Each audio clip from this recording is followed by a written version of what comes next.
tomorrow night, Meet the Candidates Night, sponsored by the Rosendale Women's Club at the Rec Center at 7. Open to all. And Saturday, October 10th, which is this Saturday, Rosendale runs half marathon and 4.4-mile Plains Run Walk to raise money for the pool. It's going to turn out to be quite a big event. Registration is Friday. It'll be a pumpkin decorating event, I think at the youth center, right? Yes, on Friday night. What was the time on that? Starts at 6. 6 o'clock. And those pumpkins will be used on site on Saturday for the race. And in the cave, right, at Williams Lake? Yes. Are you going to be down there? Are you involved in it at all? Both on Friday and Saturday, yes. I did order to be down in the parking lot at 6:45 Saturday morning. Well, you better follow your orders. I don't get up till 10. There's also an expo at the rec center, Yeah. right? A health expo. And is that all day Saturday? Or it's Friday? When is that? Does anyone know the hours? It's during the race, I think. They start setting up Friday night at 4. Yeah. So it's all day for the race. So there's a race for everyone, so we encourage you to get your running shoes on. Are you running? No, I'm parking cars. Run? No. Yeah, the fitness expo is 4:30 to 9. The night. Mandy, you want to hand out the budget? They'll be up in 1 minute. Oh, okay. Then we're gonna move on to our second item on the agenda, which is Glenn Gadali and Jason Ballard are here from Barton Wachudas to talk about our water system improvement project and to answer some questions before we go to the award of the bonds. Sorry, we don't have our mic hooked up. Are you good with that? I'm fine. Okay. Can't hear me, let me know. I'll speak up. Just want to give you a quick background, just to kind of bring everybody up to speed on kind of the water system project. Back in 2013, BNL was hired by the town to do an evaluation of the town's water system. And with that evaluation, we kind of came up with 4 main projects for you guys. The first one was improving the water treatment up at the Still Pond Water Treatment Plant. It's beginning, even at the time of the report, it was towards the end of its useful life, lots of maintenance issues that Terry had to deal and keep going. The next one was the town needs water meters, so it can meter all the water and more revenue and decrease the unaccounted for water. The third was there's a line down Main Street, which is also at the end of its useful life. There's lots of breaks during the winter. The one in by the bridge, I think it's still disconnected at this point, and it's needed repair. And the third one was rehabbing your only water storage tank. Again, the coating system has failed, or is failing, so we're going to go in, take the coating off, and kind of rehab it without having to build a new one. Over the last 2 years, we've been working with the state for funding. The town got a very handsome funding package based on the report, which kind of set the ceiling for what money was available for these projects. Recently, last month, we designed it and bid it, and we bid through the kind of the 2 critical ones, which was the water treatment plant and the water line one, and we received the bids last month. The bids came in higher than what was, projected in the 2013 report. So we're kind of coming back now to answer any questions you may have on the prices and what are some of the steps you guys can do to go forward and to fund this project. I think the biggest question I have, Jason, is that they're like 30%, 28%, 30% higher than the estimated. I mean, we got a handsome grant, Yep. but the prices that we're getting to do the job, Yep. I'm afraid that we're going to have to start, scalping it, trimming it, and we're not going to get the quality that we were looking for the final I just don't know how it could be that far off, I mean, it's the bottom line. Well, one of the things was, we opened up the bids in the beginning of September. And we had kind of extensive interviews with the contractors to see where the discrepancy was between the prices. I mean, is it something where everybody had a lot of work and they just threw high prices in, hoping to get it? Was the water line was kind of a big one that we talked to them about, because, you know, why was your prices so much higher than we thought? One of their big reasons was just the confined space and the difficulty of the actual construction. We thought it could probably be done a little bit easier. The contractors obviously disagreed and came in with higher prices. We talked to a couple of them on that one. So that was kind of one of the main reasons for the overage on the Main Street, for the higher price. Okay. And then, Interject there a little Yep. bit.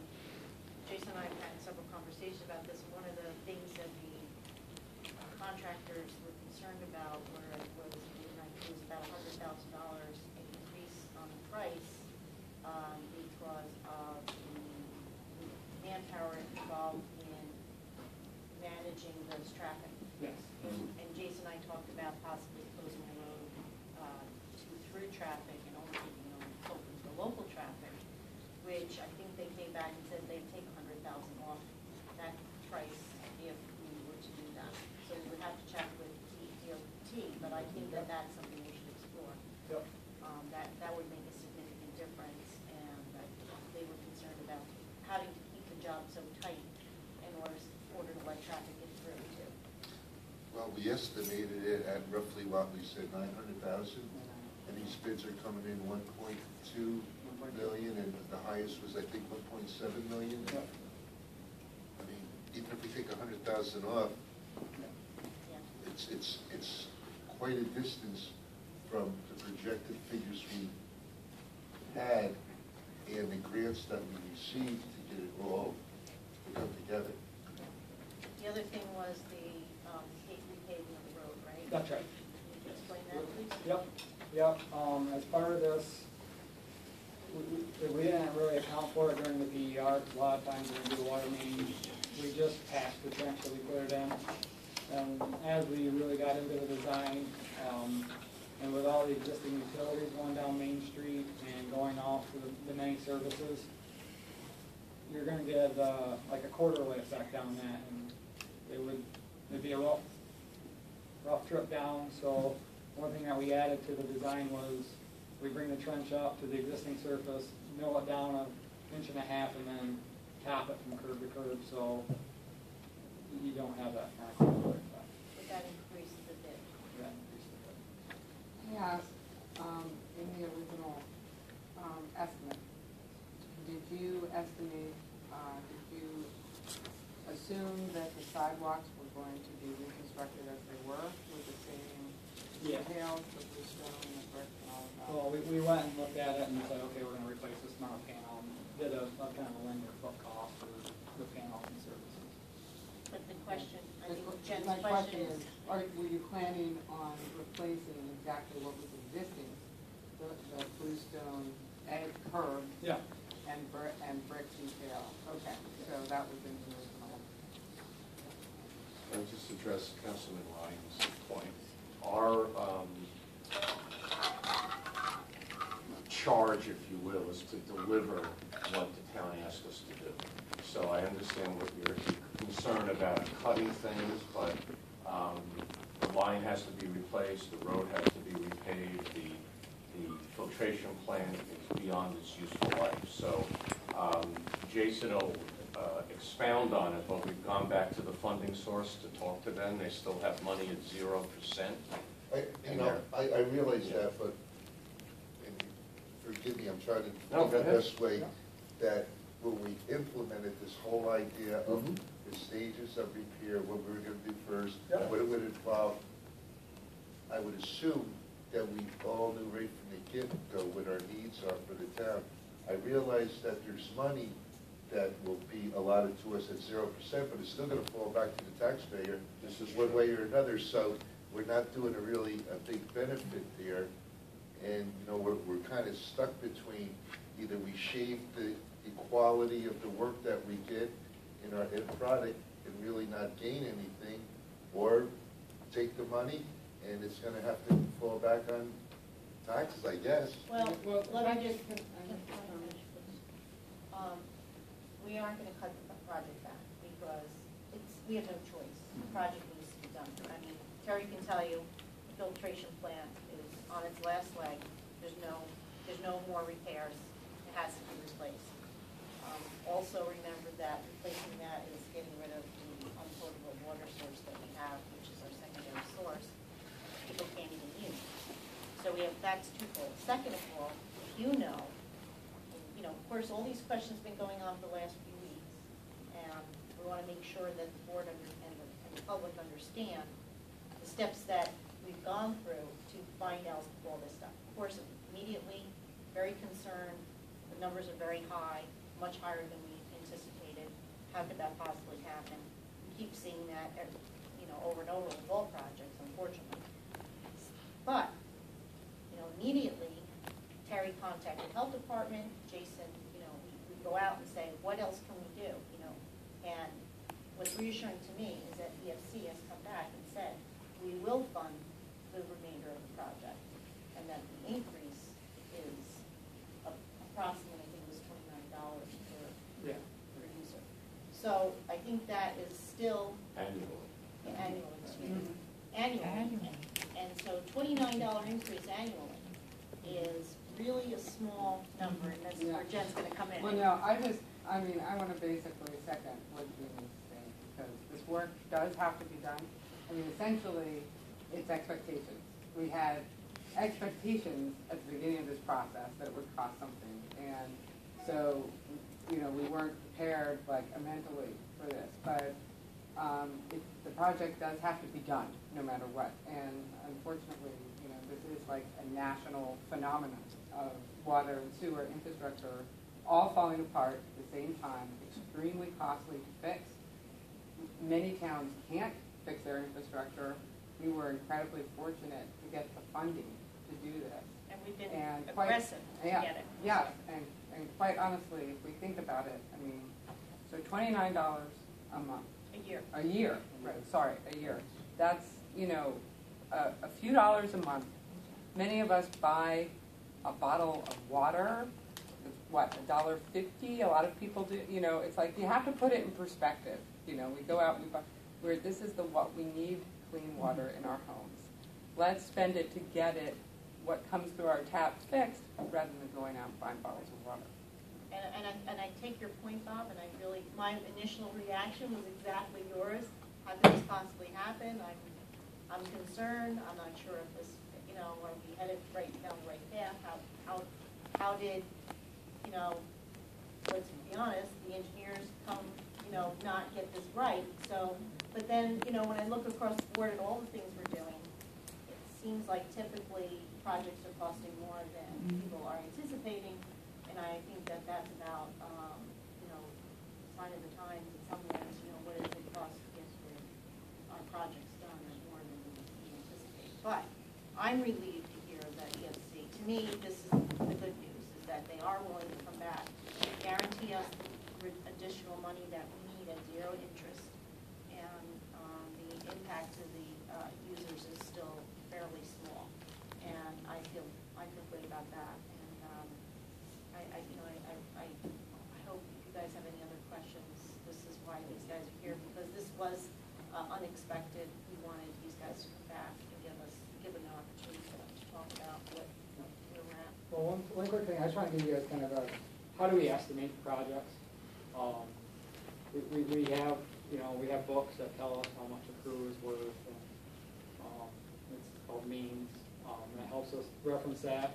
We look at similar projects. We look at similar projects in geographical areas, because something down here may cost more than up in Plattsburgh. So we try to look at that, look at similar projects. We get quotes from vendors on the equipment.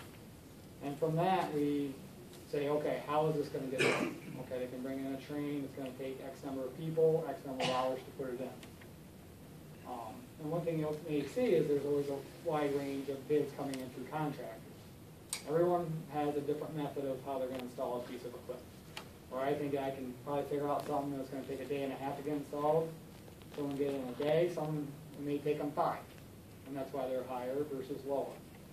So we kind of make our best professional judgment for these trains. We think it's gonna be a day and a half to do this, or if we have to move a furnace, we think it's gonna take 2 days to do that. And then we come up with, here's our budget. And then lots of times, the majority of the time, we come in kind of right in the middle of everybody. We want contractors above us, we want contractors below us. It just happened that this time, the contractors thought it was gonna take a lot longer to install this equipment or the water main than we thought it could take. We had a lot more bids, we had a lot more people ask for bid packets and didn't even Yeah. bid. Well, that's one of the things that happened on Main Street. We had 16 plans and specs out to contractors. We had 3 bidders. Some of the contractors I know, I kind of called them up and said, why wouldn't you bid on this? And they just said, the difficulty of construction, the tight corridor, lots of people, and it kind of just liability, and as liability goes up, I hate to say it, the price goes up. This is the bids for the first stage of it, 2 projects. 2 projects. 2 projects. Filtration plant and street. What are we looking at as far as the difference from our grant to the overrun, what it's gonna cost us? What's gonna be the, We're probably looking at to ask for another 600,000 to 700,000 additional. and that will end up going to a EFO 0%? And that, yes, yep.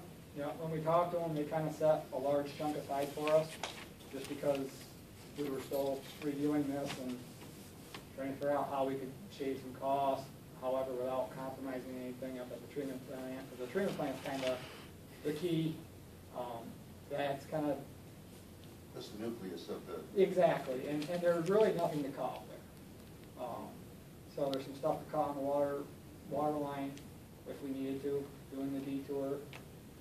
Trying to keep the contractors to do smaller sections so people can come in from both ends and keep the businesses open. I'm just concerned when we get to the tanks and stuff like that, are we gonna be surprised there? Possible, but I think Because you had some alternate. right now, we're looking at 600,000 of the 2 projects, and we still have the tanks, so the 600,000 doesn't involve you, but it could be more than that. But we still have money left on the original balance. You have a balance left on Yes. the original. Yes. So 600 is additional. Yes. Was it 200 extra? Yeah. I think it was. Yes. Yep. And I think you're also looking at some methods that would reduce the cost of the tank. Yes. Yep. Try to reduce some of the cost of the tank. For instance, for like the water meters, there's going to be 2 contracts for the water meters, 1 to purchase them. So we're pretty confident that the quote on that's going to be pretty where we got it. And then the installation again, it could come down to if we're over, maybe rebidding it if we don't have the right bidders. Because there's some contractors out there, all they do is water meters. They can put them in really quick, really fast, and get out. Sometimes you get a smaller company that takes, again, a lot longer. It's something we're going to have to evaluate when we open the bids. I thought the bids were gonna be lower just for the fact, the simple thing, the basic thing, we all know, the gas, a barrel of oil, the prices dropped so immensely. I'm sure that a lot of that in their budget for doing this job is gonna be fuel expenditure. So I kind of thought, oh, we're gonna be eased up on that end, but Well, that's where, when I talked to them, the quotes that we got for the report and while we were going through it, kind of stayed the same. It's really the amount of time that it takes to construct it, labor costs were up. Chris, you had some questions? Yeah, thanks. Question that I asked earlier was the bottom line to our residents, and I believe you said the original estimate was when all this work was done, there was going to be an annual cost savings? So the additional $29. Well, because just of all the repairs and stuff Right. at the treatment plant, that was, hopefully it's gonna bring it down, not By again. $13 annually, Something and now like we're that. going, back so up. it's 29 miles. Yeah. The term, so Um, that's a meter, how long is it on? So 30. 30 years. So there's that aspect that it's actually less than even the 29. Probably different. Like, And also, it's is that what it basically says? around the light. Oh, it's light- he looked- Yeah, it's like he this. looked- okay. Yeah, And because and it- also, in terms of closing, I think that we really have to look hard at closing Main Street due to. We're not street talking about business. closing Main Street, we're talking about Local only traffic. local traffic only, Yes. which means if you're going to a business, you live on Main Street, then you let them through, but if you're tractor trailer, you don't let you Yeah. through, so that you get to 209, you know. Yeah, as long as our Main Street Yeah, businesses no, don't absolutely. feel. Gotcha. I think a lot of Main We would Street would not- be delighted with the Yeah. It would be, Reprieve. it would be like, The you know, residents. we'd have to have some kind of way to inform people And how far business. down they could go. truck traffic. Yeah, and then they may have to go, come around, come back to backside, or.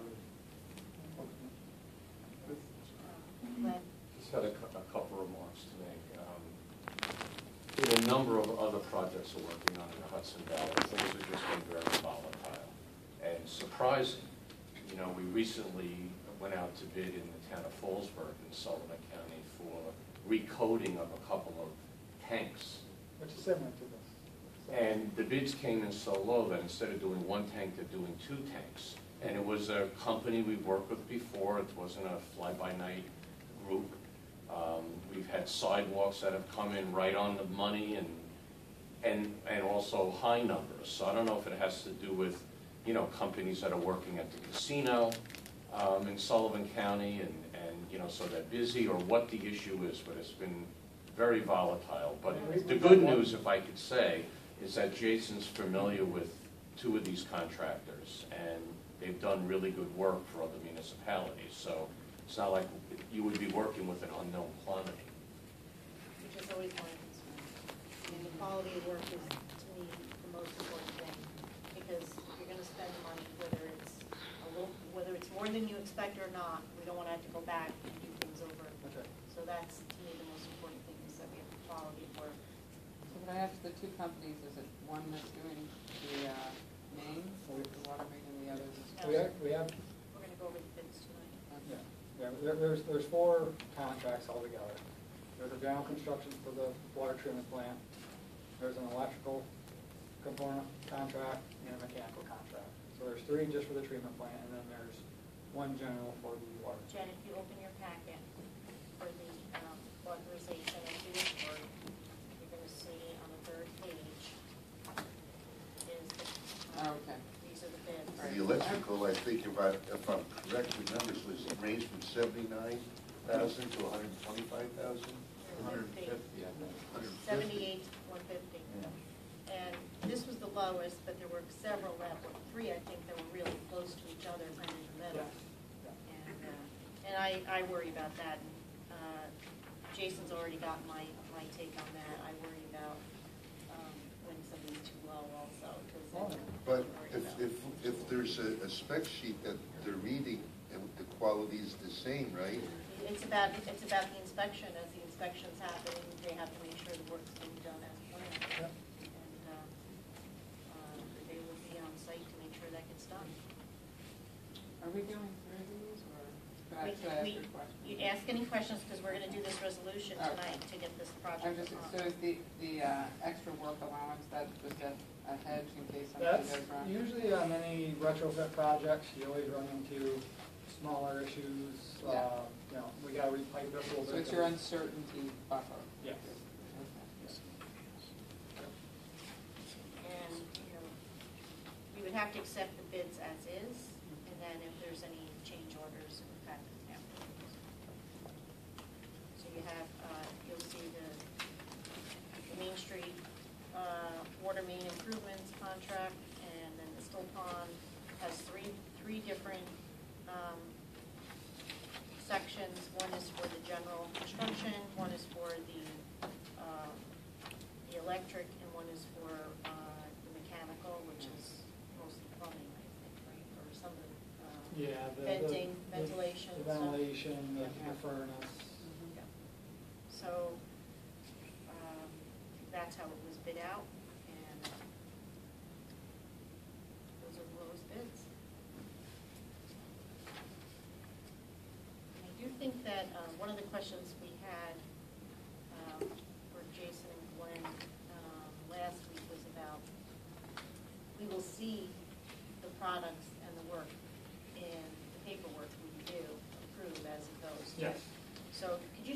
that process to the board, please?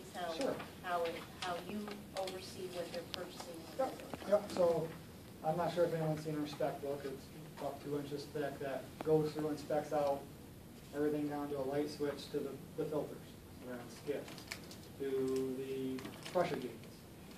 So, once this gets awarded to the contractor, we let them know it gets awarded, we get the contract signed, have a pre-construction meeting where we sit down and set the expectations of the project.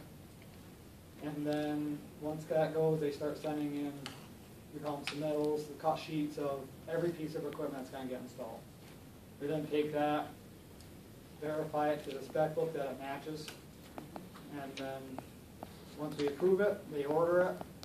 Hopefully, I've got to have something come on site that wasn't what was submitted on, but our inspector on site will take the submittals, look at the model number, look at the piece of equipment, check off, make sure we're getting installed what we approved and what was expected. And these are projects that, can you explain the oversight to, as on-site? Yeah, how much on-site? Yes. do you want? So, a while ago, you guys approved bidding and construction services for us. And each one had a different, basically, number of hours that we would, kind of just a limit was for. So the water line, since everything's buried, nothing can be seen, 100% full-time contractors on site, we're on site to make sure it gets put in per plan and per spec. The treatment plant, whatever's buried. Can I just interrupt you, Jason, if you don't mind? And when that person is inspecting, they have a bound book. What's the weather? How many people are on site? Who are the people that are working? What are the job classifications? What are they doing? And how much progress did they make during the day? Gotcha. And they have the right to stop the job. Does our building department have one? I don't think so, but they're welcome to. I mean, there's nothing wrong with our building department making checks, and if No. they saw something raising red flag, Yep. or anybody, like Yeah. John, for I'll do instance, that. as a Yeah. contractor. Absolutely. So full-time on the water lines. For the treatment plant, a lot of it's out and about that you can look at. Anything that's buried, we would do, but we're not gonna stand there while they're rigging up the filters to bring them in. I mean, it's just a kind of a waste of resources It at that would be point. more like a inspection. Yeah, yeah. So it'd be more of a part-time inspection. That's, during testing, during some of the major hookups, obviously, we're gonna be there. And we'll probably be there on a daily basis, it's just not a full day where they're watching them. Check like at the end of the day or in the morning, to Yeah. see what they've done so far. Yeah, our inspector will be in constant communication with the contractor, knowing what he's gonna do, and if there's a question, they'll call me, hey, they're putting in, some metering equipment, do I need to be there? Probably not for that, but we definitely need to check the installation once it's done. And the other issue, if I could say, on Main Street, the other reason why it's full-time is that we need to make sure that they're dealing with the traffic properly, and then there's gonna be temporary crossings that we talked about, temporary water hookups that are gonna be in front of businesses and residences, and we wanna make sure that they're dealing with people in an appropriate manner, and that work is safe at the end of the day. How long is the whole process for the water main expected to be? Or you think? A couple months. 3 altogether, you got some contracts and those and that. And probably, it'll be, we have the water main, part of the water main is the bridge too. I don't know if you guys are aware of that. We had that failure on the bridge. Yep. So that, I think, Terry, you want to see that get done before the rest of Main Street? I'd like that to be started first, Yeah. Where it got repaired right up to the abutment there? and under the bridge, needs to be repaired, Right. through the abutment and under the bridge. That's gonna be taken out completely? Because that was repaired, if I remember correctly, right against that concrete. It was, but that repair was made in one of the coldest, like probably 13 degrees out, and it just didn't hold. They weren't able to do it the way it should have been done. So now it's failed, so we only have water flowing from one direction. So fire flows are down on Main Street, you know, it's definitely causing problems. The water's supposed to loop through James Street at all times. Yep. It's not. So that'll definitely improve your water quality. Yeah. And of course, that's the area that Terry's worried about failure. Right now, if I have a failure, I only have water from coming, so if something happened down my Stewart's, everybody's out of water right now. So if the bridge is open, I could shut a valve off, still feed everybody, and I can't do that right now. So, any other questions? Because I'd like to do this resolution tonight. Did you have questions? Yeah, just as far as the, your spec book, like the spec book of, you know, each piece of equipment and all the materials. Were the bidders,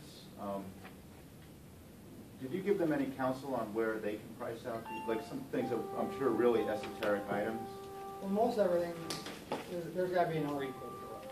We can't have a proprietary product and say, you can only get that. Right. It's not against public bidding law, so we have a statement Right. saying, this was, It's in there somewhere. All that. Nobody ever calls me. Oh, when they do, it's They exciting. gave up. It's a darn time. Sorry. so, we tell them, okay, this was, for, say, hydrants, as stuff by, you know, we use Mueller as a basis of design, but it can be an or equal.